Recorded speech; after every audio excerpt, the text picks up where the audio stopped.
It is a warm autumn night in ancient Greece.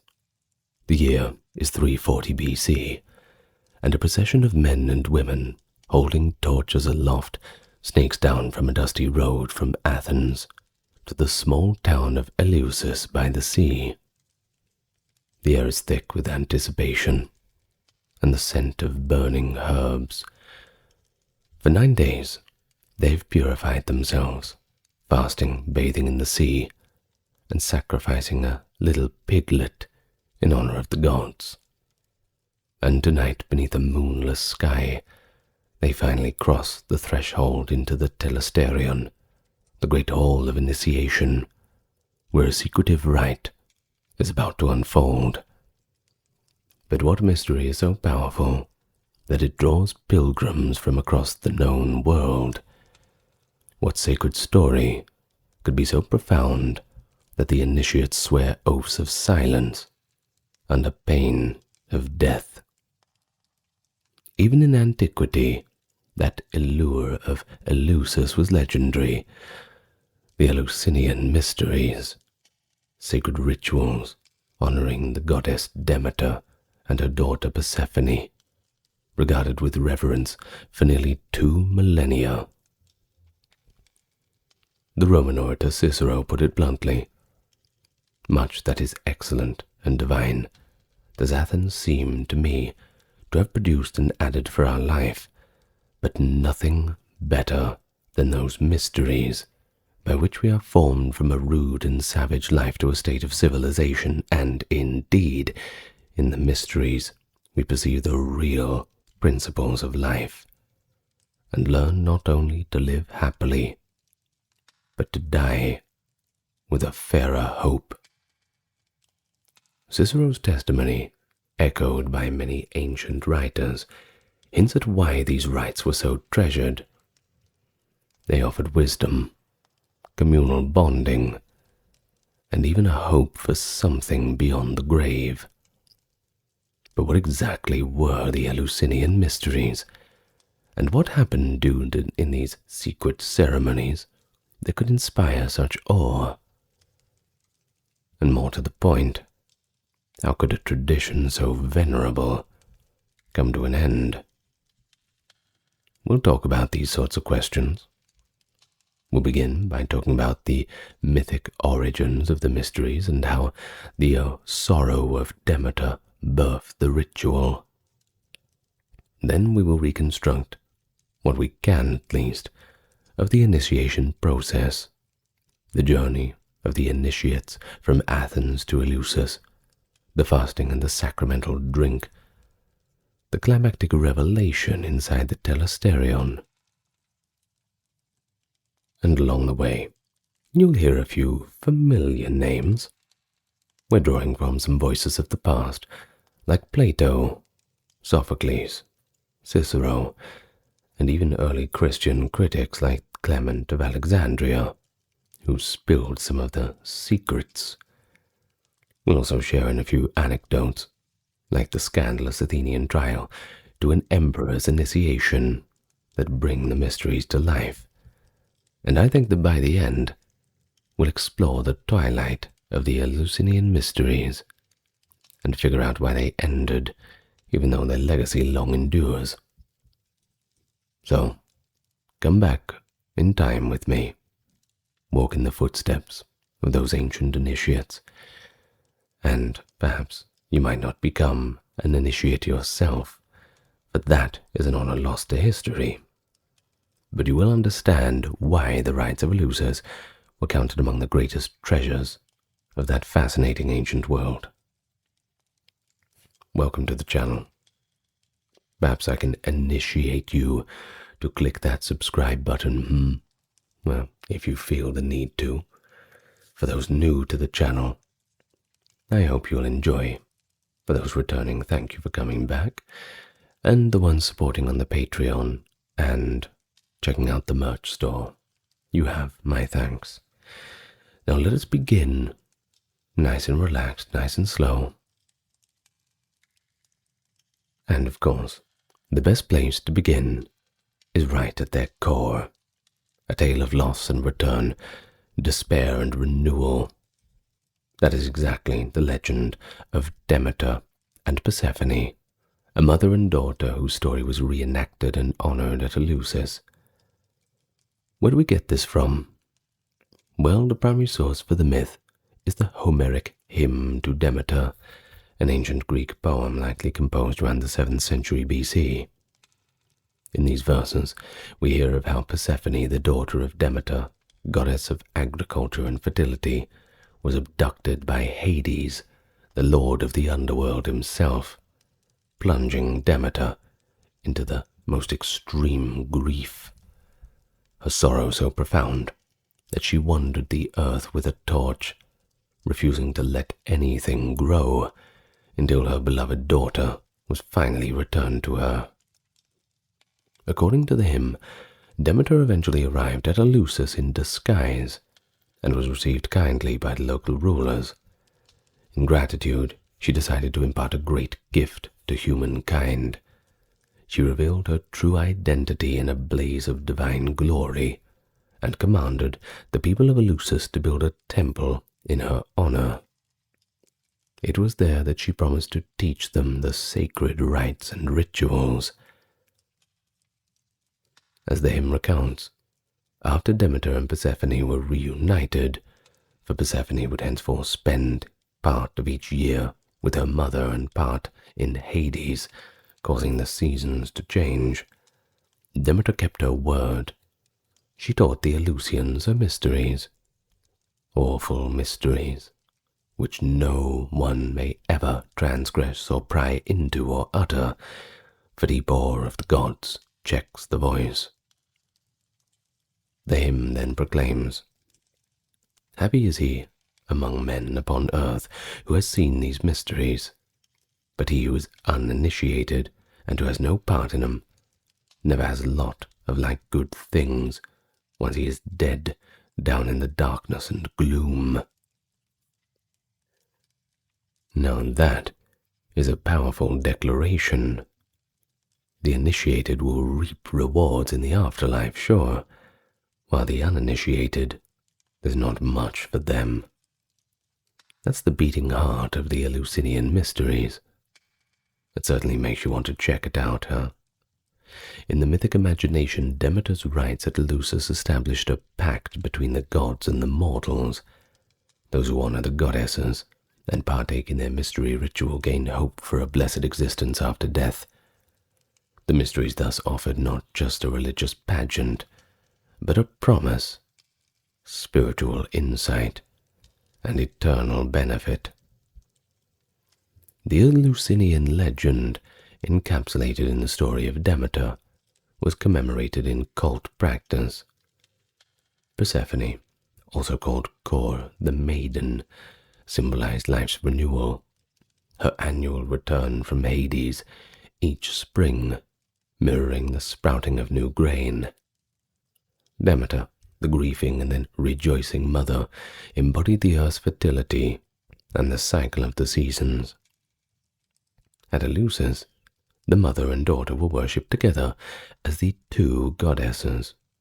In fact, the very name Eleusis was linked to this holy and sacred narrative.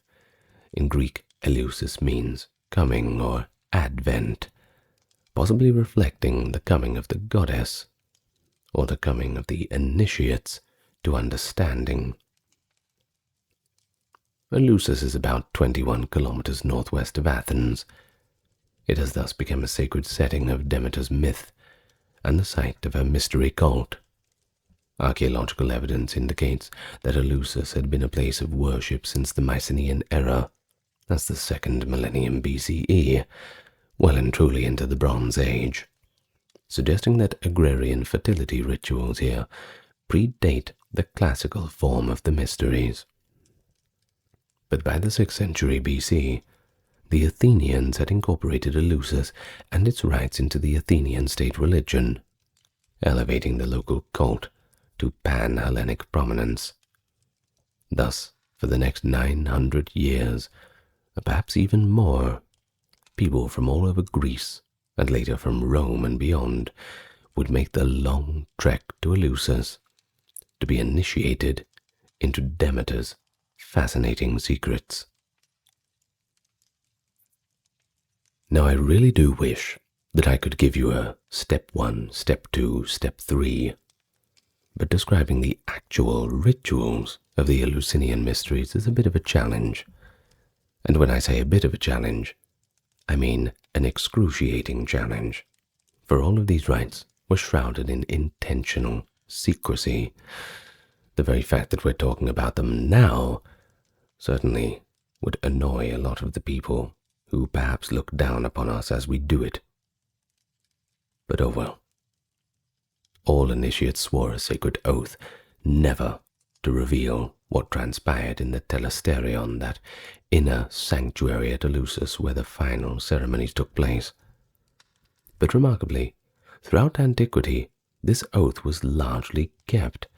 No ancient author gives a full eyewitness account of the secret rites, which is in one way incredibly fascinating, in another way incredibly disappointing. But don't write it off just yet. Don't click off the video. We do have some sources, including hints from those who participated and some criticisms of earlier Christians who later opposed the mysteries. It's allowed us to piece together a general outline of what actually happened. So, the mysteries had 2 stages, the lesser and the greater.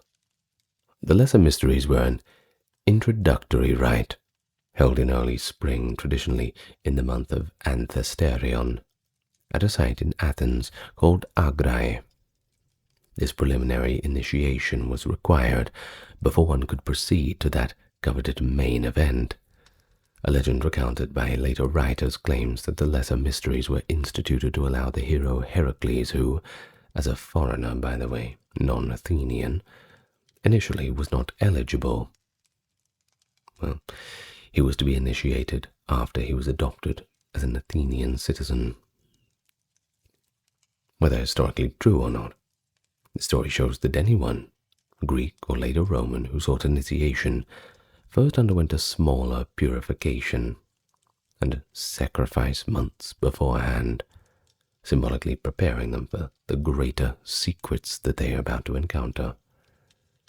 Of course, the greater mysteries took place annually in late summer or early fall, the month of Boedromion, around September.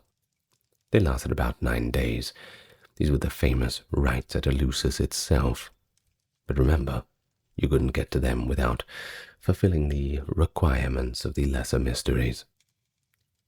The festival followed a structured sequence, blending public celebrations with these secret rites. Day 1, the gathering at Athens.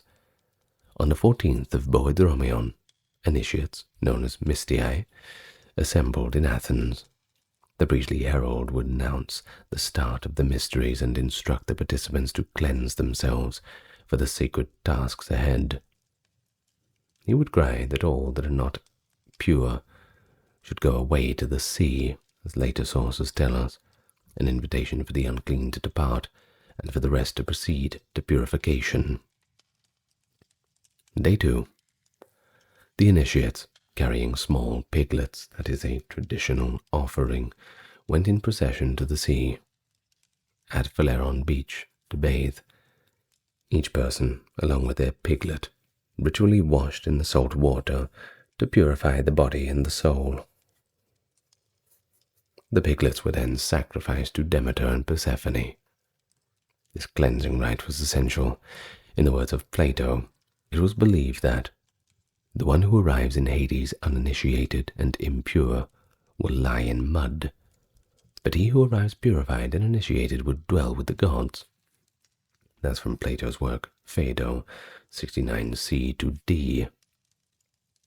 The idea of all this was that only a purified soul, symbolically washed of all of its past defilements and impurities, could approach the goddess and hope for a blessed fate after death. Days 3 to 4. These days likely involved prayers, further sacrifices, preparatory rites in Athens.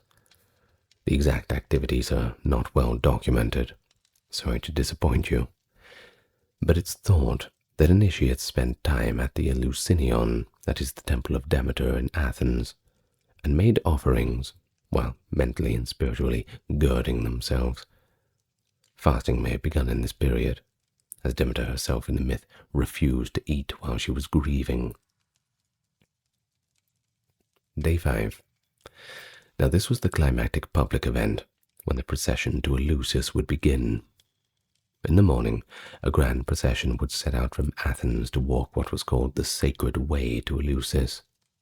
It's about a 20-kilometer walk.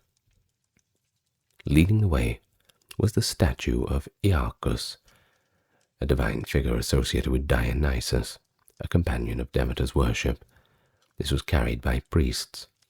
As thousands of participants wound along the road, they sung hymns to Eleusis and shouted in joy. Ancient accounts describe how the atmosphere alternated between solemnity and merriment. Along the route, locals would set up refreshments too. Some would even hurl good-natured taunts at the marchers, a tradition of jests called the Gephirismos, at the bridge over the river of Cephisus, said to mimic a moment when an old woman jested with Demeter to make the grieving goddess smile. It was a rare moment where ritual allowed for bawdy humor amid the holiness. By evening, the torchlight procession arrived at Eleusis, and just imagine what a sight that could have been.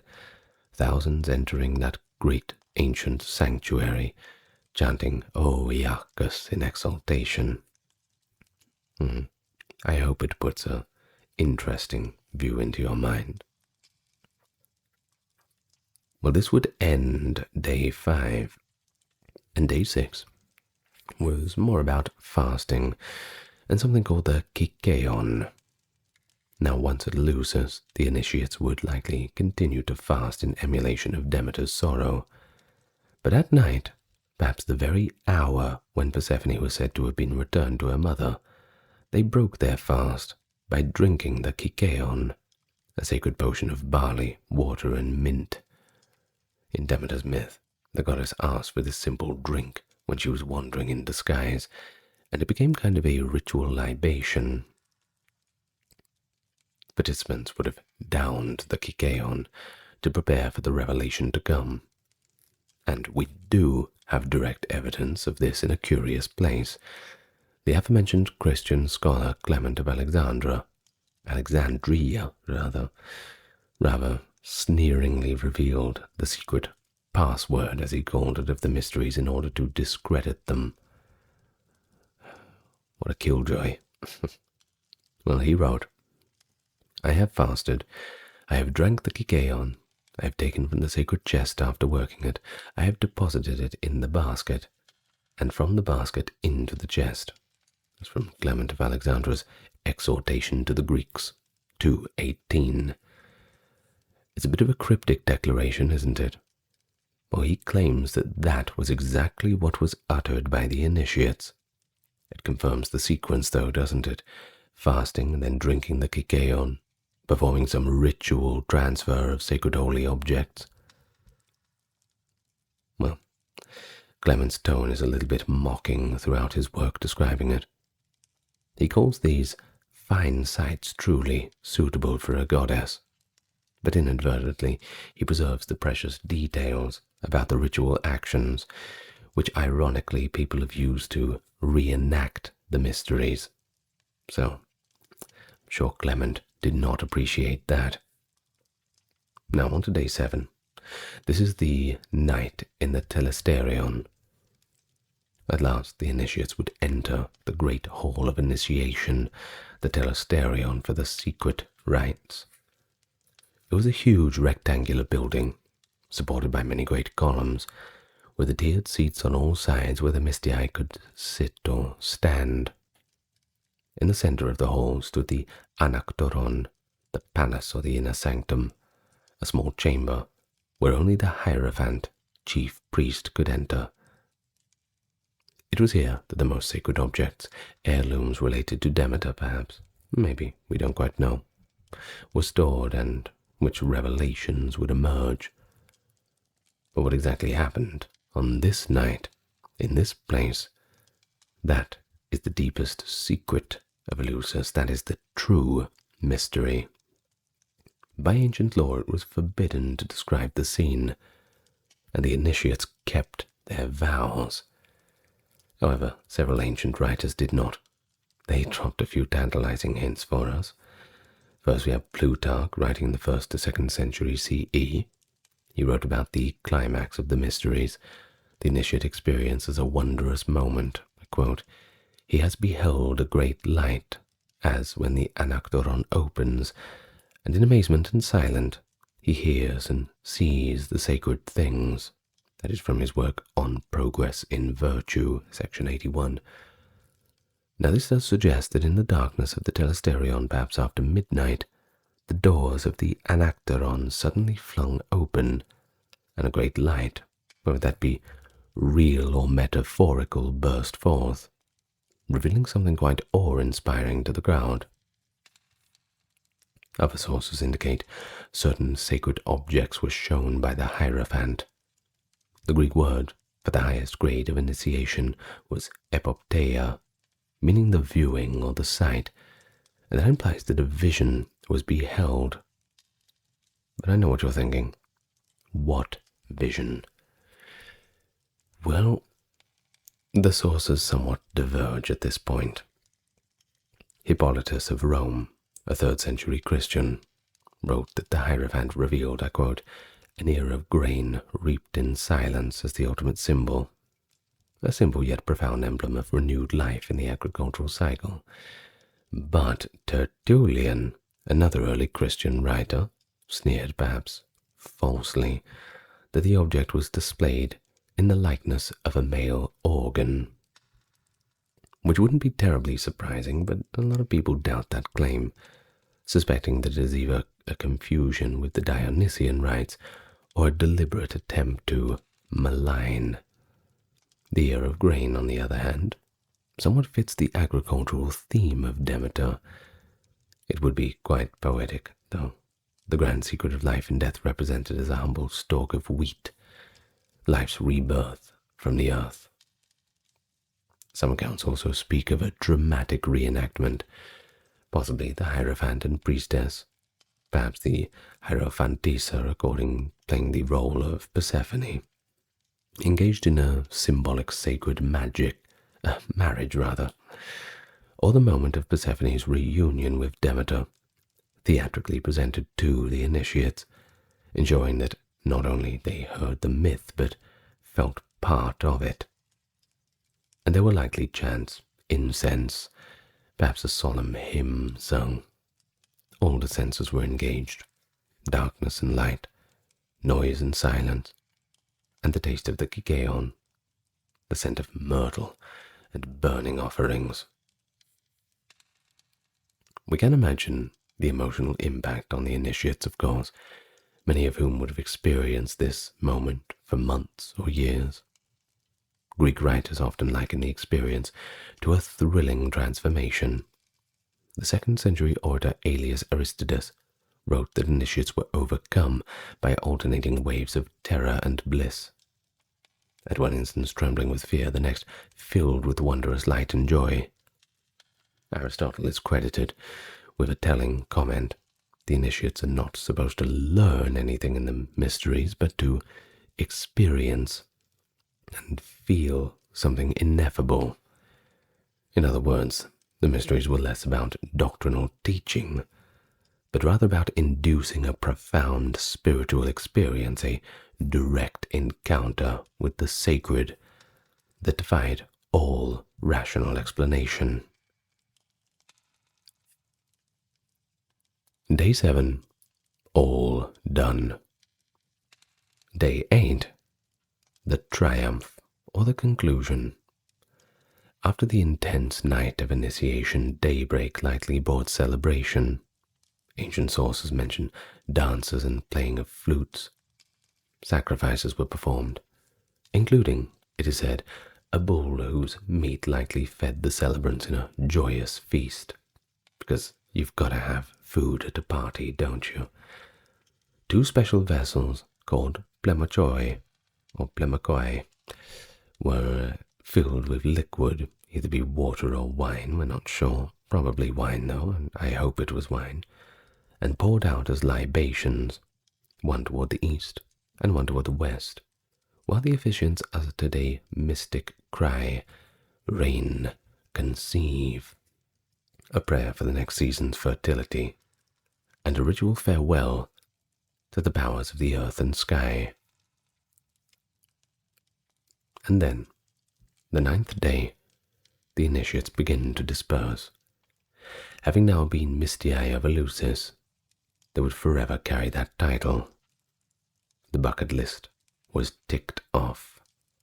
Many might return in future years for renewal or to advance to higher degrees of initiation. Some sources suggest a 2-stage initiation. First as Mystias, the second time as epoptes or witnesses of the highest secrets. They likely carried home sprigs of myrtle and perhaps a bit of the sacred grain, symbols of Demeter's blessing, as mementos of their initiation.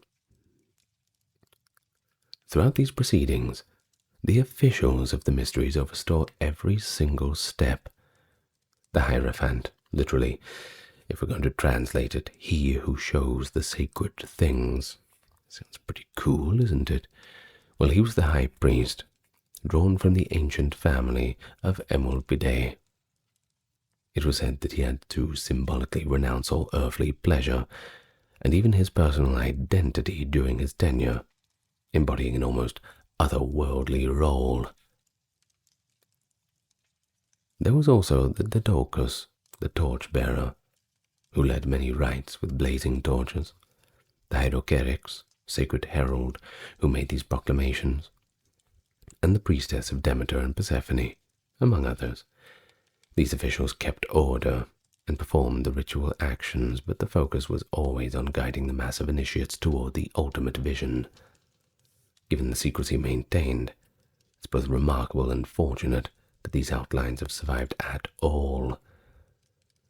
The mysteries evidently left a profound mark on the participants, yet nearly all of them respected the rules. A few breaches did occur, and these were famously met with outrage. In 415 BC, the Athenian nobleman Alcibiades and some compatriots were accused of profaning the mysteries by staging a parody of the sacred ceremony in a private house after a drunken dinner. It certainly sounds like something Alcibiades would do. The scandal rocked Athens. Alcibiades was charged with impiety, a serious crime. And though he fled into exile to avoid trial, the incident shows how sacrilegious it was to even pretend to reveal the mysteries outside of the proper context. The Athenians, on the eve of launching the Sicilian expedition, feared divine wrath if such blasphemy went unpunished. The playwright Aeschylus, according to later biographies, was once suspected of having divulged secret rites on stage, some say in one of his tragedies. A mob supposedly tried to stone him for this, which is pretty serious, until he proved that he had actually never been initiated in the first place. Thus he knew absolutely nothing about the secrets. So how could he reveal them? Whether this tale is historical or not, its circulation shows how tightly the mystery's content was guarded. And then finally there was a man named Diagoras of Melos in the late 5th century. That's BC, 5th century. He allegedly revealed details of the mysteries, perhaps out of cynicism or spite, and was hence dubbed Diagoras the Atheist. Athens is said to have offered a reward for his death. The intensity of these reactions speaks to the reverence and fear that the mysteries commanded, sacred, protected by human and divine laws. But having sketched out what they likely entailed, let's now turn to our next section, on why they were so celebrated in antiquity, the meaning and significance of the mysteries themselves. Well, by now it's pretty clear that the Eleusinian Mysteries were more than just some ritual. They were an experience. The province of Eleusis was intimately tied to what initiates felt and realized during those rites. So what made them so significant? Well, first and foremost, the mysteries provided spiritual solace and a little bit of hope in a way that public state cults rarely could. Most Greek religion involved offering sacrifices to the gods in exchange for favors in this life. Health, victory, good harvests, things like that. But Eleusis, well, that offered a glimpse of life after death. The sources consistently emphasize that those who participated in the mysteries were promised a happier lot in the underworld. It's hard to pass up that opportunity, isn't it? We saw in the Homeric hymns declaration that initiates are blessed, and the uninitiated will never enjoy the good fortune in Hades. We find the same idea echoed by later authors. The tragic poet Sophocles wrote, "Thrice blessed are the mortals who, having seen the rites, depart for Hades, for to them alone is given to have the true life there. To all others evil awaits." This fragment is preserved in Plutarch, by the way. In other words, to have it make sense, initiation conferred a kind of spiritual salvation. And the great lyric poet Pindar similarly sung of the mysteries. "Blessed is he who has seen these rites before going beneath the earth, for he knows the end of life and its God-given beginning." Initiation gave meaning to both death and life, revealing that mortal life has a beginning and renewal in the divine. In essence, it confronted that eternal human question. I suppose two questions. One, what happens when we die? And two, how can we make the most before we die? What can we do with our mortal lives? So by tying these questions to a shared sacred experience and offering an answer to them, the mysteries offered a sort of enlightenment, not an intellectual revelation of doctrine, but an emotional realization that life, death, and rebirth are simply all woven together in a divine cycle, as shown by Persephone's return and regrowth of the grain. This accounts for many ancient testimonies that initiation banished the fear of death. Cicero's quote, which we did hear earlier, explicitly states that through the mysteries people learned not only to live happily, but to die with a fairer hope. Such personal transformation would indeed make the mysteries something nothing better, as he puts it, among Athens' contributions to human civilization. Secondly, the mysteries were a major social and cultural event. Attending them was both a personal honor and a communal bond. For the Greeks, Eleusis was a unifying pan-Hellenic institution, much like the Olympic Games or the Oracle of Delphi. People of any Greek city, man or woman, rich or poor, it didn't matter. As long as you spoke Greek and hadn't killed anyone, you could be initiated. In an age of city-state rivalries, the mysteries stood apart as an inclusive religious festival, fostering a sense of a shared Greek identity under the patronage of Demeter and Persephone. But during the Roman era, the mysteries became even more cosmopolitan. Roman emperors and senators took part in them. We know, for example, that the Emperor Augustus was initiated, as were Hadrian, Marcus Aurelius, and even that debauched Commodus, who, by the way, it is said attended as a boy and nearly disrupted the ceremony by drawing his sword in fright. Yes, you're not meant to do that. Who invited him? Either way, the fact that mighty emperors humbled themselves to be initiated by the priests of Eleusis, that certainly speaks volumes. By Cicero's time in the late Republic, inhabitants of the most distant regions flocked to Eleusis to be initiated. Thus, the mysteries also served as a kind of diplomatic and cultural bridge. During the festival, warfare was also forbidden. A sacred truce protected travelers. Same for the Olympics too, if you didn't know. So at Eleusis, you could show up and you could find Greeks from Asia Minor, Romans from Italy, maybe even seekers from Egypt or beyond, all sitting side by side, rubbing elbows in the telesterion, equal in the eyes of the two goddesses, from the lowliest farmer to the highest emperor. And this egalitarian aspect, something that's rarely seen, that initiation-level social distinctions, that's definitely something unique in antiquity. The statesman Themistocles reportedly remarked that at Eleusis, people learned to view themselves not just as individuals of this or that city, but just as fellow Greeks, sharing in a profound religious heritage. Another dimension of the mystery's significance was ethical and psychological in a sense. Many ancient commentators imply that initiates left Eleusis as changed persons, morally or emotionally improved. The process of purification, the endurance of some hardship, as fasting, a long night of vigil, perhaps a controlled scare during the rites, followed by the euphoria of revelation. It all had a lifelong impact.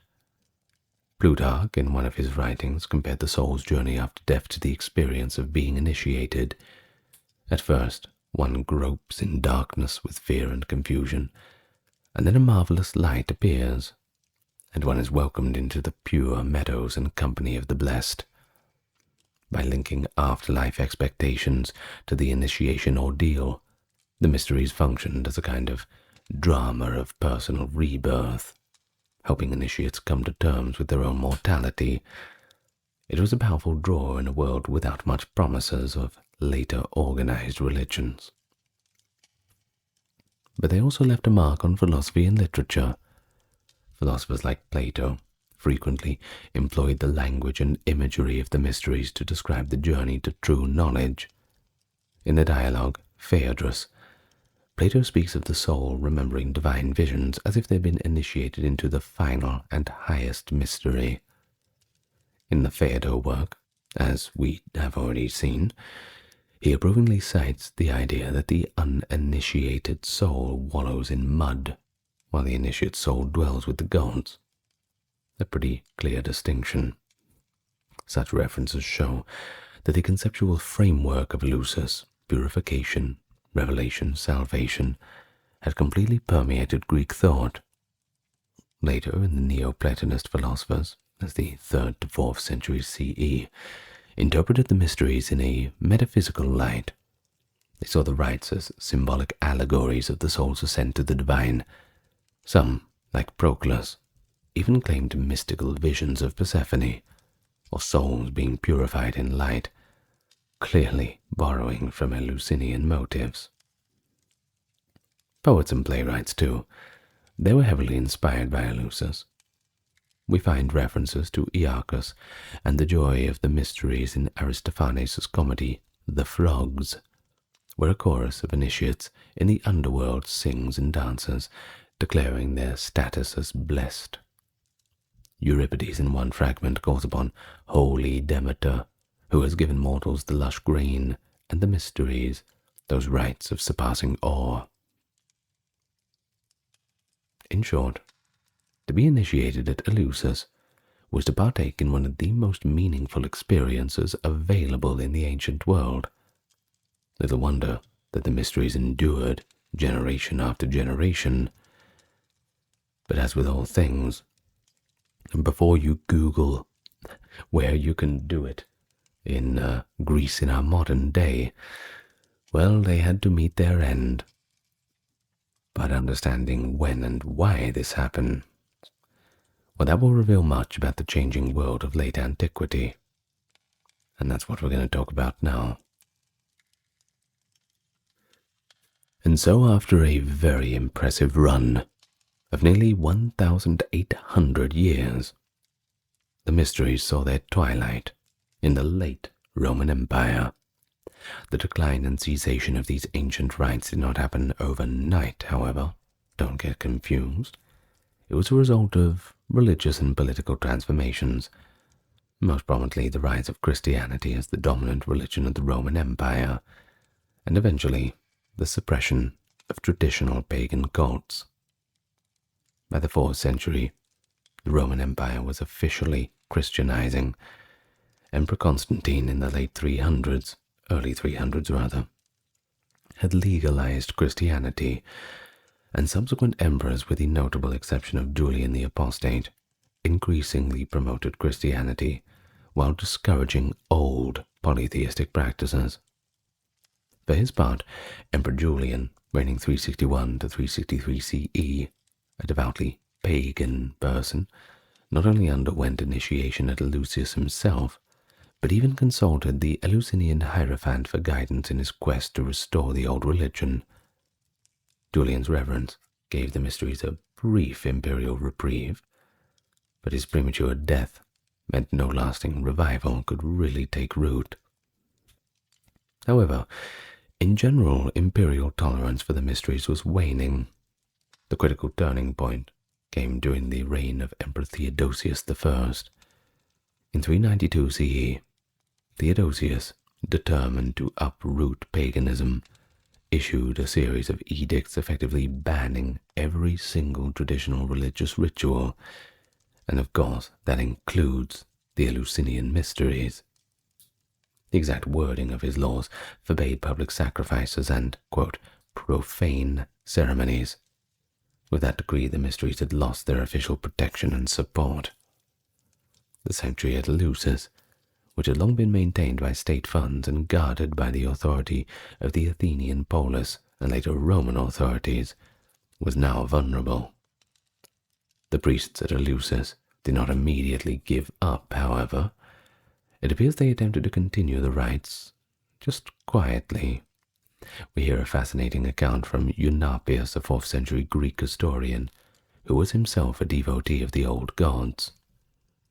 Eunapius knew the last Hierophant personally, and he records that the aged Hierophant of his youth, a descendant of Eumolpide, foretold the doom of the sanctuary. This Hierophant prophesied to his inner circle that the sanctuaries would soon be destroyed, and the worship of the two goddesses would cease. He even predicted that after his death, a certain man, not even of Athenian birth, would unlawfully assume the title of Hierophant and preside over the final days of the cult, only to see it extinguished. And guess what? So it came to pass. A man named Nestorius of Thespiae, reportedly a Christian in background, who had also been initiated into the cult of Mithras, somehow became the Hierophant around 394 CE. Not long after, in 395 to 396, the Visigoths under King Alaric invaded Greece. Alaric's forces, abetted by some local Christian zealots, whom Eunapius bitterly calls the black-robed men, began to sweep through the region of Attica. Along the way they sacked the sanctuary of Eleusis. The ancient temple of Demeter was likely torched or just torn down. As for the Telestrion, it was wrecked. The last Hierophant, Nestorius, survived to see this desecration, but any hope of continuing the mysteries was gone. It was just too hard. Thus, within a few years of the ban of Theodosius, the mysteries had effectively ended. And by the early 5th century, the ancient rites were no longer celebrated. The knowledge of the secret rituals presumably died with the last priests and initiates. A Christian church might have been built nearby in subsequent decades, as often happened at former pagan holy sites, symbolically supplanting the old worship with the new. And the sanctuary of Demeter at Eleusis fell into ruin and silence. Its columns toppled, and its sacred chambers opened to the sky. It's a poignant end of Eleusis, and it was recorded by those who loved it. Eunapius laments that after the destruction, the life of the last Hierophant, quote, was no longer that of a hierophant, and that the mystical law had come to an end. Some later pagan thinkers, looking back, tried to find consolation by suggesting that the mysteries died only to be reborn in another form. For example, the Neoplatonist Synesius, who interestingly became a Christian bishop, by the way, ironic, hinted that the spiritual truths of Eleusis lived on in the sacraments of the new Christian faith. Well, it's arguable. Early Christianity did adopt the term mystery for its own rites, but as an actual religious institution, no one was really arguing that the Eleusinian Mysteries were anything but no more. The sanctuary at Eleusis would never again host the festival that for centuries had defined it. The marble steps of the Telesterion, worn by countless pilgrims, now walked only over by occasional locals or curious travelers. In time, soil and grass covered that sacred ground. The memory of what had transpired there grew dim and began to enter the realm of folklore. Only the writings of ancient authors survived to tell the future generations that such things as the Eleusinian Mysteries had once existed. So what were they? They were a journey, physical, emotional, spiritual, undertaken by countless individuals over nearly 2,000 years, all seeking a profound encounter with the divine. In that cool darkness of the Telesterion, amid flickering torchlight and sacred chants, initiates felt the presence of Demeter and Persephone, and came away convinced that death was not the end, but just another beginning. They took a simple agricultural cycle, seed to harvest to seed again, and elevated it to a cosmic truth, instilling hope that human souls too would find a new life in the dark soils of the beyond. And so we see how myth and ritual intertwined. The grief of a mother goddess became the rite of fasting and searching. The joyous reunion became a dazzling revelation. A humble drink of barley became a sacrament. A stalk of grain might have revealed the secret of eternity.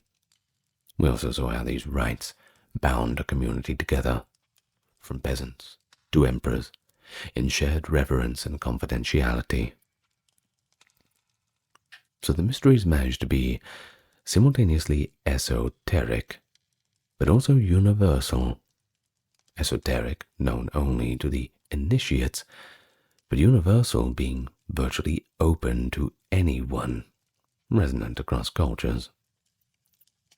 Their end, when it eventually came, was brought by a dramatic shift of worldviews, yet even as the mysteries dimmed, their memory influenced the religious imaginations of later ages. The very word mystery in a spiritual sense, used by Christians to describe sacraments and divine truths, owes a debt to Eleusis and all those other ancient mystery cults. And to this day, the phrase Eleusinian Mysteries evokes a sense of something unfathomable and sacred, a fascinating secret of the universe that's just slightly beyond our grasp. And so to close, consider the reflection of the Athenian orator Isocrates on Demeter's gifts to humanity. He praised the goddess for bestowing upon the means to survive and the means of hope. Demeter bestowed on us two gifts, the greatest in the world. First, the fruits of the earth, which have enabled us to rise above life and beasts, and second, the mysteries of Eleusis, which continue to inspire in those who partake of them sweeter hopes regarding both life and the end of all eternity. Grain and hope, one for our bodies, the other for our souls. In Eleusis, Demeter gives both, and that is why, for those who are initiated, and for those who study these rites even now, they remain a shining example of the human search for meaning at that threshold of life and death. And that's where we end it for today. I hope you enjoyed. I enjoyed it. So I'm going to thank the top tier patrons and supporters both on YouTube and Patreon. Dark, Kimberly, Christine, Sally, Ember, Susan, Cameron, Legitmus, Gary, Charlene, Lynn, Therese, Tatiana, Nicholas, Ulfanir, Alexander, Charles, Christine, Dr. Neuro Nerd, Aaron, Jaden, Jim, Jeffrey, Jessica, Madeline, Melissa, Orthodox Review, Scott, Stark Factory, Shell, Wendy, Josie, Sarah, Ryan, Thor, Cameron, Stefan, Given, HMSHH, Crystal, and Talvery. Thank you. And thank you for listening so far. Oh, it's been a nice video. And I hope to see you again. Whenever you feel like returning, you know I'll always be here. Good night, everyone. Lots of love to you all.